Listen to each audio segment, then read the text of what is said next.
Hi guys, it's Jeff at Slavens Racing. This video is about how to install Lectron carburetor, specifically on a 2017 or 2018 KTM or Husqvarna 250 or 300.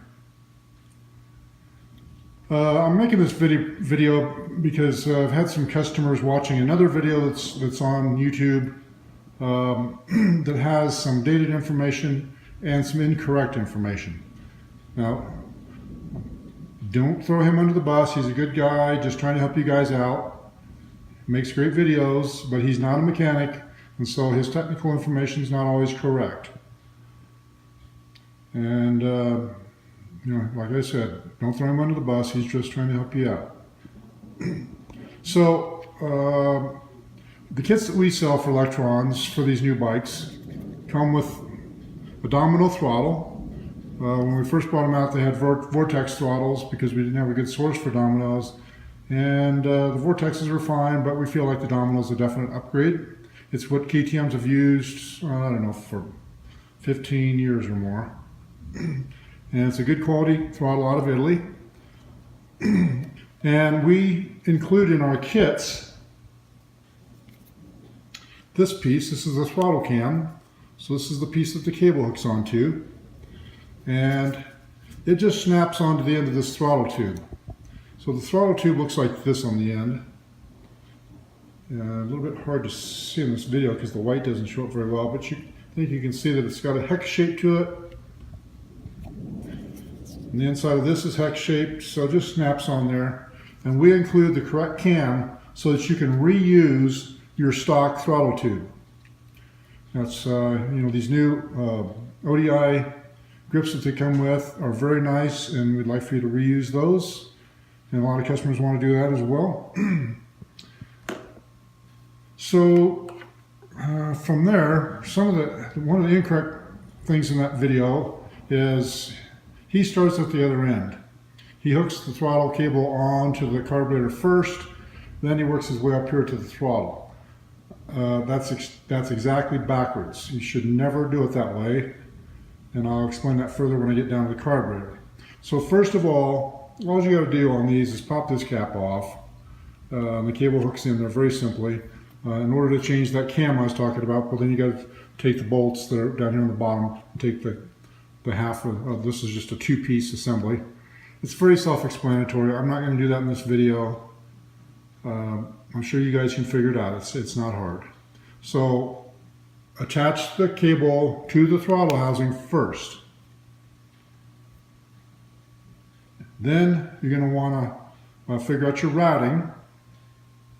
So I still prefer the stock routing that they used years ago, and that is it goes on this side of the handlebar, the rider side of the handlebar, and it goes down the left side of the frame tube, this being the frame backbone tube.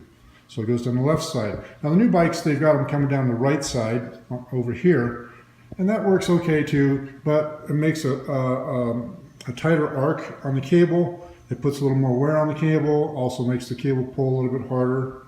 So I like to make the routing as smooth of an arc as possible. So I run it on the rider side, not in front, not on the front side. I run it on the rider side of the handlebar, and then down the left side of the backbone. Now, other guys prefer to run it by the longer cable that we offer. And with that, you can run it in front of the handlebar here. You can run it with flex bars. You can run it actually through here, and it kind of gives the cable some protection. And then down the left side of the frame tube over here. So all those are personal preference. Do it however you like. I've used both methods. They both work fine. So from here, we're going to move down to the carburetor and show you how we do it down there. Okay, so as you can see here, I've removed the tank and the seat. That's necessary to get the cable routed properly. They've got these little rubber straps here to hold the cable into place, and you should reuse those. Keeps the cable in the correct position so that when you slide the gas tank on, the tank doesn't grab the cable and get it down on this mount here, which will kink the cable and damage it. So definitely reuse these rubber straps. Excuse me, I got a cold today. You can also see here that the stock carburetor is removed. I'm not going to go into all those details on that. It's pretty basic, but I will give you a couple of pointers there.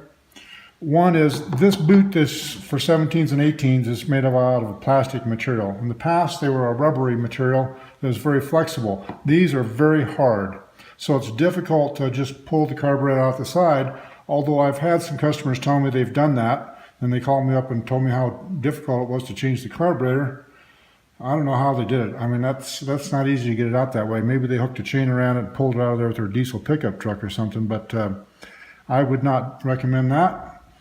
So in order to get the stock carburetor out, remove this frame bolt back here on the subframe and then the one on the other side, and then remove the two muffler bolts. You don't need to remove the muffler, just let the muffler hang there in the air.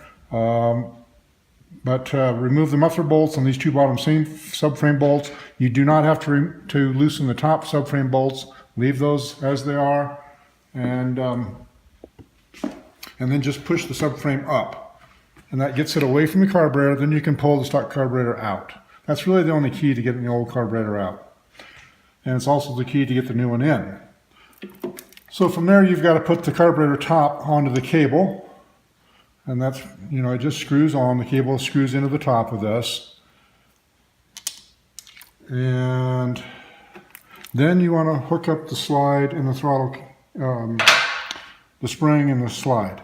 So that other video that's out there, he did this backwards. He started on this end and worked his way up. And the reason that's backwards is because when you do it that way, the cable has no tension on it because it's not hooked on the other end, so it's extremely long at that point. And you have to have tension. So just pull up on the spring, push over on your thumb, stick the end of the cable into this little hole right here, and then drop the spring down in there. Now the spring is going to hold it into position. The other way, this can get all bunched up in here, and actually I've had more than one customer call and complain because they were doing it from that other video and said that they damaged their cable because it got wadded up in here and it kinked it and ruined the cable, and they had to buy another $35 cable. So that's why we do it this method versus the opposite direction. So hook the cable onto the throttle housing first, then work your way down and hook it onto this end next. So a lot of guys know very little about carburetors, and I'm not trying to insult them, I'm just stating facts, because when I talk to people on the phone, they don't know what a slide or the metering rod is. This is the slide. This piece slides up and down inside the carburetor. This is the metering rod. This is the piece that you adjust if necessary. And I've got a separate video on that. So from there, you want to put the slide in the carburetor, and it's real easy at this point because you can guide the needle or the metering rod if necessary down into the hole here. If you mount the carburetor, the bare carburetor into the boots first, then you can still drop the slide in there, but it's just a little more difficult. This is just an easier method. Nothing wrong with the other way. This is just easier. So from here, you got to put the Allen screws in the top.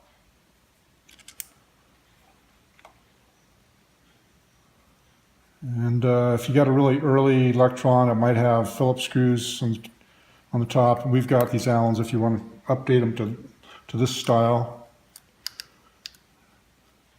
So there's 3 of them that hold it together, hold the top on.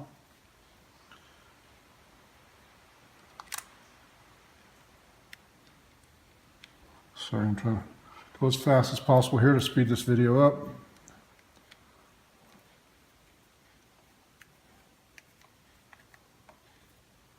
And there is no torque spec on this, you just snug them up. I know you torqueaholics are probably having a cow about now, but just snug it. Doesn't have to be super tight. It's not going to come off. Just snug them up.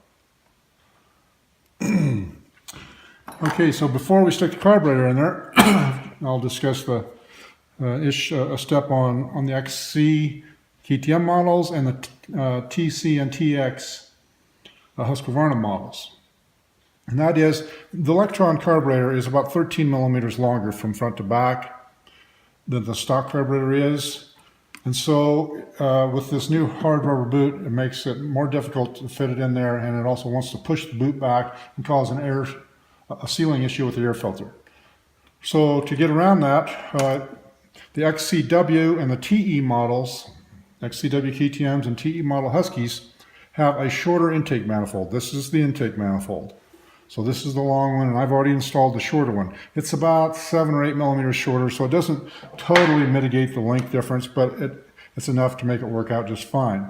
So we've got kits at slavensracing.com for XC and the Husky TC and TX models, and then we've got that include the manifold. Then we've got the XCW and the TE kits that don't have the manifold because it's not needed on those.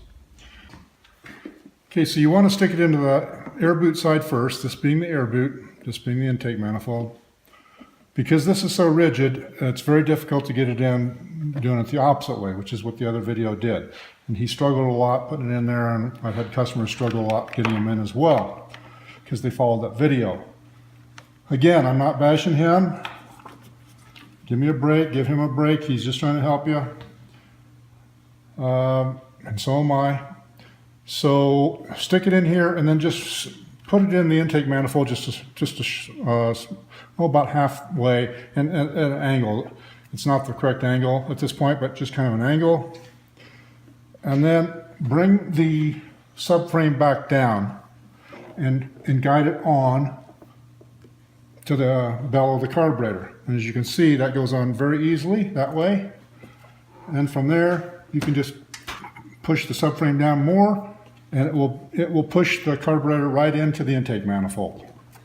It's very simple this way. You can install it very quickly, and it's very clean, and everything's in there correctly. From that point, all you have to do is tighten down the hose clamps. There's one on the front, one on the back that I don't have on there yet.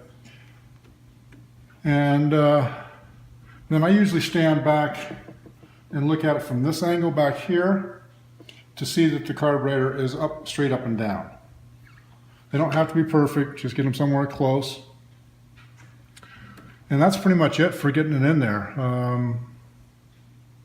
Don't think I'm forgetting anything here. So the carburetor is installed, tighten down the clamps, then of course you got to put the tank and seat back on it and all that kind of stuff, and it should be ready to start after you turn on your gas and get the float ball full of fuel. Now if you turn on the gas and the float doesn't fill up, sometimes you might just have to take the end of a screwdriver or something and just tap on the side of it like that, because sometimes they will stick. They'll stick closed, and then there won't be any fuel in here. So just make sure there's fuel before you try to start it. And then turn on the choke with the throttle closed, and it should start right up. At that point, rev it a few times and get it a little bit cleaned out, and then try to set your idle, and then go run it up and down the road, and then come back and set the idle again, because it's going to change a little bit on you. And this is the idle screw. And there's another screw up here in the top, and that's the power jet screw. That's for high RPM. Chances are you'll never have to mess with that, but that's what it's for. And I think that pretty well covers the installation today. Obviously, you're going to have to put the bolts back in your subframe, put the bolts back in your muffler, and it should be good to go. If you have any further questions, you can email me at info@slavensracing.com or just give us a call. That's all for now.